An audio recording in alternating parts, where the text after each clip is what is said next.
Hello guys, मैं रवि। आज आपको बताऊंगा बाइक की क्रैंक को कैसे चेक किया जाता है। ये देखिए हमारे पास में क्रैंक है। इसमें पहले तो साइड प्ले आप देख सकते हैं, बहुत ज़्यादा साइड प्ले है। ये देखिए इतनी प्ले नहीं होनी चाहिए इसके अंदर। ये देखिए ये डिग दिखा रहा है। इसके साथ ही इसकी जो आवाज़ है ये देख सकते हैं। ऐसे इसके ऊपर आवाज़ अगर इसको पकड़िए आप देखें तो इतनी ज़्यादा प्ले है। दूसरी इसके ऊपर आवाज़, ये ऐसे चोट मारने पर आवाज़ सुन रही है। ये आवाज़ बिल्कुल भी नहीं होनी चाहिए। न तो इसके अंदर साइड प्ले होनी चाहिए और न ही इसके ऊपर खड़ी प्ले होती है, वो नहीं होने चाहिए बिल्कुल भी। ये देखिए बहुत ज़्यादा प्ले है।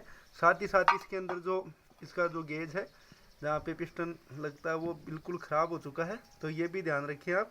ये देखिए, और क्रैंक को आप ऐसे चेक कर सकते हैं। और ऐसे ही वीडियो देखने के लिए चैनल को सब्सक्राइब करें, वीडियो को शेयर करें। और पूरा वीडियो देखने के लिए आपका धन्यवाद।